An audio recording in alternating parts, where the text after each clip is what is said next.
perubahan perilaku sosial keagamaan. Ya ini keagamaan ini kan berarti hal-hal yang berkaitan dengan agama, Pak ya. Iya.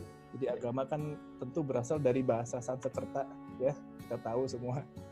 A itu tidak, ya agama itu kacau. Ya sehingga agama ini kan berarti tidak kacau. Ya berarti keagamaan ini kan adalah hal-hal yang berkaitan dengan ketidakkacauan. Ya sinergi, harmoni, kerukunan, cinta kasih, perdamaian. Ya sehingga agama ini sebetulnya yang membuatnya orang yang tadinya kacau menjadi tidak kacau. Ya, karena agama ini kan hadir untuk membenahi kualitas moral kita semua, umat manusia. Ya, jadi kalau selama ini perilaku sosial keagamaan kita dilakukan secara langsung, ya sebelum adanya pandemi ini, ya ada pertemuan fisik. Ya sekarang kan berubah pertemuannya jadi melalui perantara media teknologi, ya video call, voice call, pesan teks.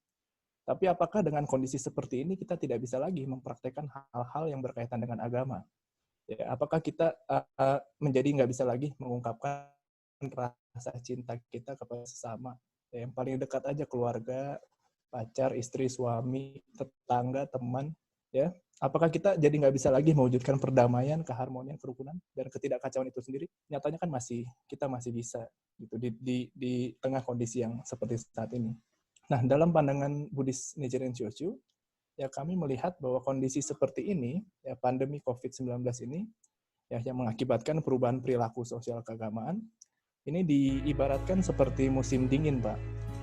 Jadi musim dingin ini kan pasti menjadi musim semi. Ya ini adalah satu siklus dari gerakan di alam semesta. Ya, yang penting kita bisa bertahan, ya kita nggak mati. Yang penting kita nggak mati. Ya, mati itu baik hatinya, pikirannya maupun fisiknya. Ya, kita nggak mati di tengah musim dingin ini. Ya, sehingga kita bisa menikmati indahnya musim semi. Ya, karena nggak ada musim dingin yang tetap jadi musim dingin. Ya, musim dingin itu pasti menjadi musim semi. Cuma kadang kita mati di tengah musim dinginnya itu, Pak. Kita nggak bisa bertahan. Nah, kita meyakini bahwa keadaan ini, ya kita dengan alam semesta ini merupakan satu kesatuan yang saling mempengaruhi, Pak. Jadi ibarat badan dan bayangan ya. Jadi badan itu adalah diri kita sendiri semua, umat manusia, dan bayangannya adalah lingkungan kita. Ya, dari yang paling kecil keluarga, teman, terus RT RW, ya, lingkungan di kantor, di negara lain dan di alam semesta ini. Jadi kalau badannya bengkok, ya, maka bayangannya pun pasti ikut bengkok. Itu untuk bisa meluruskan ini kan yang harus diluruskan itu adalah badannya. Ya, kalau badannya lurus pasti bayangannya jadi lurus lagi. Jadi kita melihat seperti itulah irama di alam semesta ini. Ya, yang tidak luput satupun ya dari hukum tersebut. Nah, sehingga kondisi saat ini, Pak, ya dan Ibu adalah cerminan dari kondisi perasaan manusia di masa sekarang ini, masa akhir dharma. Ya, yang dimana semua itu, ya semua manusia tidak terkecuali, mungkin termasuk saya juga, itu kecenderungannya diliputi oleh 3 akar keburukan, yaitu keserakahan, ya kemarahan dan kebodohan. Ya kita bisa lihat di seluruh belahan dunia, ya bahkan di negara kita sendiri, bagaimana serakahnya manusia itu yang mengeksploitasi alam ini, yang menebang, membakar hutan untuk dijadikan lahan bisnisnya, ya terus menambang sumber daya alam yang berlebihan, membuang limbah industri, limbah plastik ke sungai dan lain sebagainya. Itu wujud dari keserakahannya. Lalu gimana kemarahan dari umat manusia masa sekarang ini? Ya, kita bisa lihat bahwa banyak sekali kesombongan manusia yang merasa dirinya yang paling berkuasa, paling hebat, ya selalu ingin menang dan mengalahkan orang lain, ya membinasakan orang lain, ya peperangan yang tiada hentinya, Pak, di Timur Tengah. Ya dengan adanya pandemi ini otomatis berhenti perangnya, Pak. Peperangan yang terus terjadi, ya persaingan politik, ya yang melegalkan berbagai macam cara, ya untuk yang penting gua menang dulu deh. Ya terus tatanan sosial menjadi rusak, itu urusan belakangan. Itu wujud dari kemarahan. Lalu bagaimana kebodohan? Jadi bodoh ini bukan berarti nggak sekolah. Jadi kebodohan ini wujudnya itu adalah udah tahu hal itu salah, gitu, tapi masih dilakukan. Gitu. Jadi bodoh ini kita melihat seperti binatang, Pak, yang mengikuti naluri. Ya, mau marah ya marah, mau serakah ya serakah. Ya misalnya udah tahu selama ini ya makan nggak cuci tangan itu bisa cacingan. ya, bisa masuk bakteri dan virus, tapi kita tetap aja melakukan itu. Ya, sampai akhirnya sekarang semua disuruh cuci tangan. Ya, itu salah satu wujud ya kebodohan. Lalu di masyarakat juga banyak yang bergelar S1, S2, S3, ya, tapi kita bisa lihat sendiri akhlaknya seperti apa. Ya, korupsinya, kolusinya, nepotismenya, lalu kebohongan publiknya seperti apa. Ya, mereka mengaburkan kebenaran dan lain sebagainya. Ya udah tahu itu salah tapi masih dilakukan. Jadi itu 3 akar keburukan itu, keserakahan, kemarahan, kebodohan. Ya itu tidak luput dari siapapun, ya, dari rakyat biasa sampai pejabat, bahkan presiden sekalipun tidak luput dari itu. Ya kalau kita cermati, ya, COVID ini menyerang tubuh kita, ya tubuh manusia itu kan menyerangnya paru-paru ya. Kalau kita lihat, ya saat ini kan di dunia sama persis Pak. Ya kerusakan yang sedang terjadi di alam ini sama persis.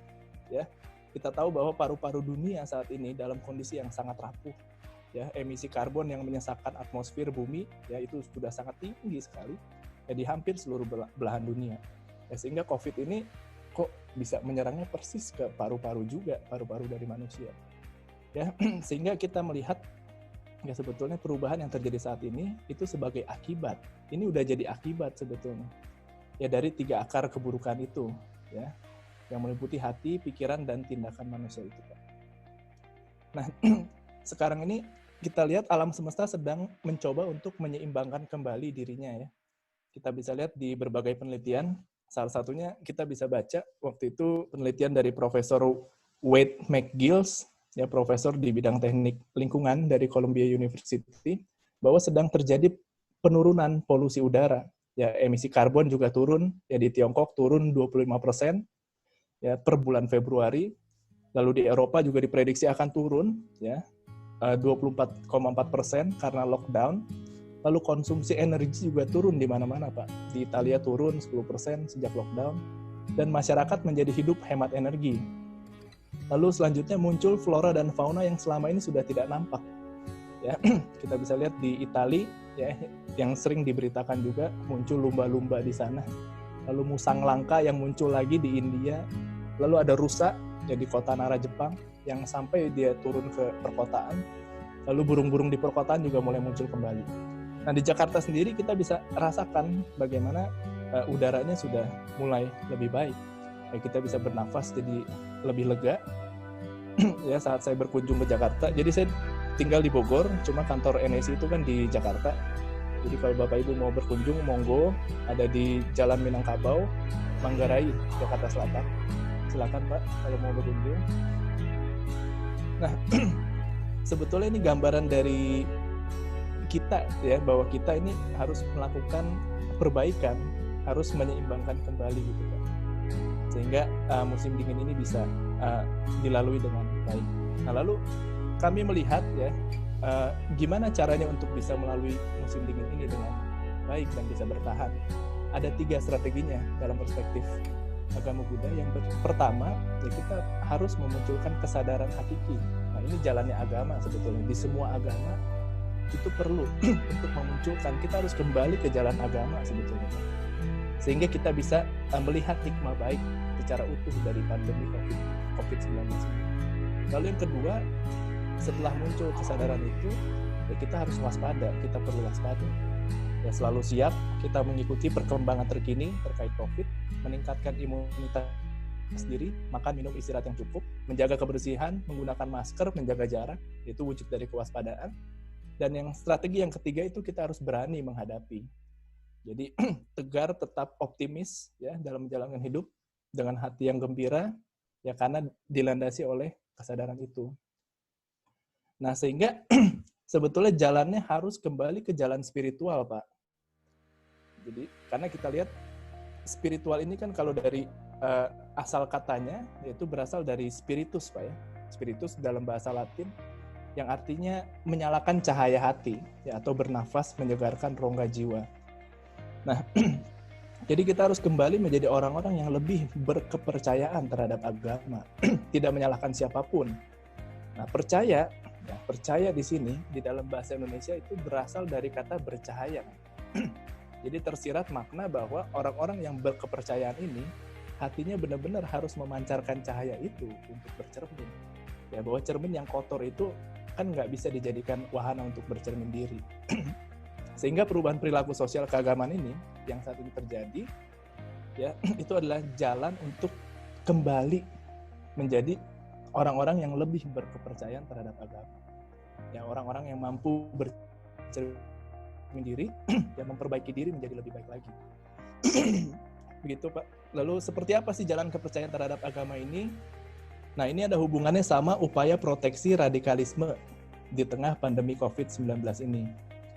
Nah, jadi jalan kepercayaan terhadap agama ini kan selalu dikaitkan dengan wah, nanti ini jadi radikalis nih. Jadi di masyarakat kan selalu kalau ada hal-hal yang berkaitan sama radikalisme, wah ini pasti kaitannya sama agama nih. Padahal kan nggak seperti itu ya. Saya sempat nonton juga diskusi yang dari dialektika yang lalu di YouTube, sempat membahas tentang radikalisme juga Pak ya. Iya, betul. Jadi banyak yang selalu mengaitkan radikalisme itu sama agama. Padahal sebetulnya radikal itu kan bagus ya Pak. Karena radikal itu kan artinya mengakar ya. Cuma tergantung mengakarnya kepada apa. Itu kepada hal yang baik dan benar atau enggak.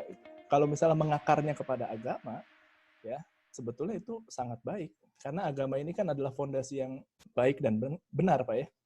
Sehingga radikal terhadap agama itu akan menjadi orang yang baik dan benar. Ya kalau misalnya dia mengatasnamakan agama, terus dia bersikap radikal, itu pasti dia bukan orang beragama. Itu udah jelas. Ya dia cuma penjahat aja. Bandit aja itu mah. Nah, lalu apa sih radikalisme itu kan kalau ya tadi ya dari asal katanya kan dari kata radix Pak ya, akar kan. Namun pada perkembangan selanjutnya itu kan radikal berarti berkenaan dengan hal yang paling asli, yang paling utama, yang paling mendasar, fundamental. Jadi radikal berkenaan dengan cara memahami suatu persoalan secara mendalam, yang memahami persoalan secara mendalam. Kalau kemudian radikal ini dikaitkan dengan gerakan keagamaan, rasanya malah bagus. Karena dalam beragama itu memerlukan pemahaman secara utuh dan mengakar dalam. Ya kalau benar-benar mengakar pada ajaran agama, pasti dapat tumbuh kuat badannya, ya rimbun daunnya dan menghasilkan buah, ya, serta oksigen yang bermanfaat untuk masyarakat serta lingkungan secara luas. Ya.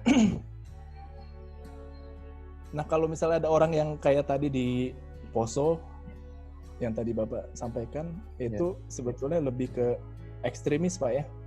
Karena dia udah melampaui batas. Itu sudah masuk ke hal-hal yang merusak. Ya justru semakin dalam pemahaman agama seseorang, sebetulnya semakin dia bisa membahagiakan lingkungannya. Ya, bukan jadi sosok yang menyeramkan, mengumbar kebencian, menyakiti sesama, ya, sesama umat manusia dan lingkungannya. Jadi hal ini yang sebetulnya harus disadari bersama. Ya baik itu dari di dalam Buddhis atau di semua sih harusnya, semua agama-agama. Justru di tengah pandemi COVID ini ya menjadi banyak waktu untuk kita merefleksikan diri, melihat ke dalam, ya menjalankan ritual agama yang selama ini rasanya sulit untuk dilakukan karena sibuk dengan pekerjaan di kantor, dimanapun itu. Ya sebetulnya untuk anak-anak muda terutama, justru sekarang inilah waktunya untuk mempraktekkan agama itu. Yang paling sederhana kan kita bisa lebih banyak ketemu sama orang tua, yang menyampaikan ucapan terima kasih kita kepada orang tua, yang selama ini sudah sangat jarang dilakukan oleh anak muda. Gitu Pak. Nah selanjutnya, ini terakhir Pak, kita kan mengakui bahwa agama ini adalah sumber kebaikan Pak ya, dan kemaslahatan, sehingga dijadikan sila ke-1 di negara Indonesia ini. Ya ketuhanan yang Maha Esa. Jadi Tuhan yang Maha Esa, Maha Mutlak, artinya Maha Hakiki, absolut. Jadi bukan Maha Eka Pak ya, tapi Maha Esa. Sehingga sebetulnya di setiap agama mengandung kehakikian tersebut, ya yang seyogyanya diejawantahkan, yang menjadi sifat-sifat yang tercantum di dalam sila kedua itu Pak, kemanusiaan yang adil dan beradab. Kalau belum bisa menjadi manusia yang adil dan beradab untuk lingkungan sekitarnya, ya maka patut dipertanyakan itu apakah dia sudah manunggal dengan ketuhanan yang Maha Esa tersebut. Nah, kalau sila kedua ini sudah bisa diwujudkan, baru persatuan Indonesia itu bisa terwujud, ya. Sehingga gimana bisa bersatu kalau belum bisa menjadi manusia yang adil dan beradab. Ya, di tengah pandemi COVID inilah sebetulnya waktunya kita untuk mewujudkan persatuan itu. Sehingga sila keempat, ya, kerakyatan yang dipimpin oleh hikmat kebijaksanaan dalam permusyawaratan perwakilan itu dapat mewujud, ya, dan akhirnya cita-cita bangsa Indonesia ini, keadilan sosial bagi seluruh rakyat Indonesia bukan lagi menjadi cita-cita belaka, tapi benar-benar terwujud nyata. Ya, justru di pandemi COVID inilah kesempatan kita untuk benar-benar mewujudkan Pancasila itu di dalam kehidupan bermasyarakat, berbangsa, dan bernegara. Jadi kesimpulannya, Pak, upaya proteksi radikalisme ini, ya, atau saya lebih condongnya melihatnya sebagai ekstremisme, ya, di tengah pandemi COVID-19 ini adalah dengan memperdalam, ya, dan memperkuat pemahaman agama yang dianut oleh masyarakat Indonesia. Sehingga muncul kesadaran hakiki tersebut yang ada di dalam diri masing-masing untuk menghadapi berbagai macam ancaman yang ada saat ini. Ya, ada hoax dan lain sebagainya. Kita kan nggak bisa menghalau itu semua, Pak. Ya, adanya hoax, adanya hasutan, lalu adanya ujaran kebencian, itu yang bisa kita perkuatkan di dalam diri kita masing-masing sendiri gitu. Dan itu filter utamanya ada di dalam ajaran agama. Lalu yang kedua, selalu waspada, dan ketiga berani menghadapi. Jadi saya pikir itu upaya proteksi ekstremisme atau radikalisme di tengah pandemi. Jadi kalau misalnya di dalam perspektif Buddhis, yang namanya percaya itu bukan hanya sekedar percaya seperti yang tadi, yang penting sembahyang aja terus. Tidak, tapi percaya ini mengandung 3 hal. Tapi 3 ini juga sebetulnya satu ini, tapi bukan 3 gitu. Jadi di dalam percaya itu terkandung unsur belajar dan juga melaksanakan. Jadi belum bisa dikatakan percaya terhadap satu agama ya ketika hanya melaksanakan sembahyang aja. Tapi dia juga perlu melaksanakan belajar, memperdalam, dan juga mempraktekkan. Gitu. Baru bisa disebut sebagai orang yang berkepercayaan terhadap agama. Gitu. Jadi ketiga hal ini. Jadi disebutnya trikaya eka kaya atau 3-in-1 lah. Jadi 3 tapi 1 tapi 3. Gitu. Itu menjadi satu kesatuan utuh yang tidak terpisahkan. Sehingga tapi landasannya itu adalah percaya, hati yang tulus. Hati yang tulus, keimanan ya, kalau di dalam Muslim juga pasti keimanan, ya, keimanan terhadap Tuhan, sehingga prakteknya pun menjadi praktek yang betul-betul mengagungkan Tuhan itu sendiri. Begitu, Pak. Oke.